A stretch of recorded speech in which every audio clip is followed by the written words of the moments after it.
Welcome to week 25, the DNA of a star assistant. Well, we're almost through all 26 weeks. You've got one more week to go.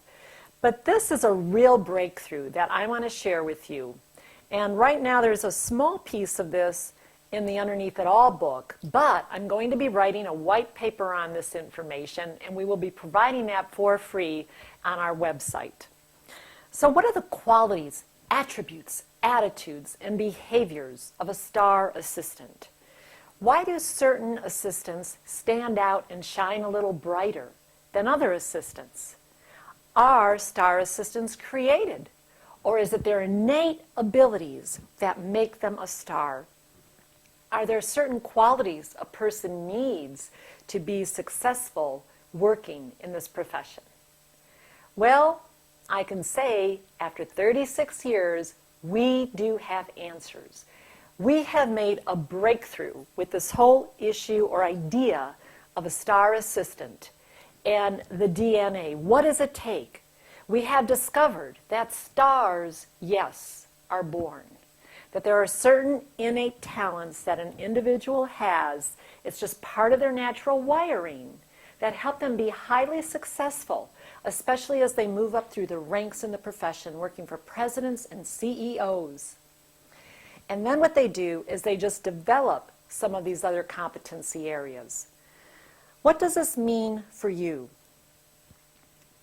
First of all, don't stress when you struggle with certain aspects of your job or certain kinds of thinking. In other words, you can't put a square peg in a round hole.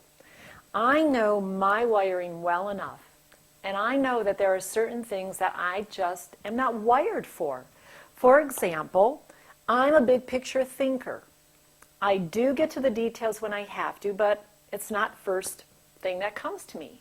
My husband is wired the complete opposite. He wants the details right now, and he's very focused on the present. So even after 30-some years, I can't change that. This is who I am. And for him, it's the same thing. So don't stress if there are certain parts of your job or certain tasks that you perform that are uncomfortable for you. It's okay. We're not all wired to do everything. Second, find your niche. Be very selective. So find out, what are you wired for? What types of things can you really be successful at? And then be selective and place yourself in those positions or in those projects, in jobs or tasks, so that you can really shine.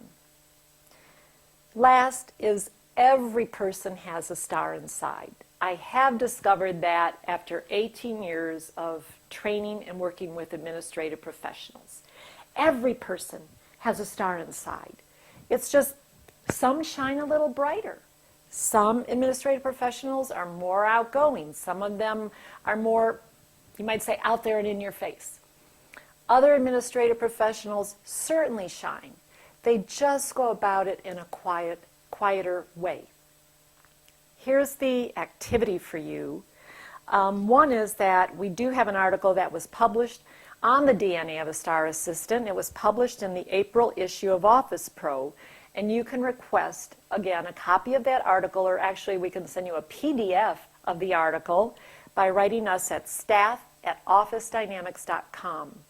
Now, aside from that, in all seriousness, what can you do? I basically told you is to, first of all, explore what are your strengths, what are your talents, what are you naturally good at, and make sure you're bringing that into your job. If your job does not allow you to do those certain things, then you have to be creative and think how you can make things happen within your job that will demonstrate your talents. So that's your assignment for the next week. Think about your own DNA. What would that formula be? And are you using that in your job to be successful? I hope you have a great week, and we've got one more week to go. I'll see you at week 26.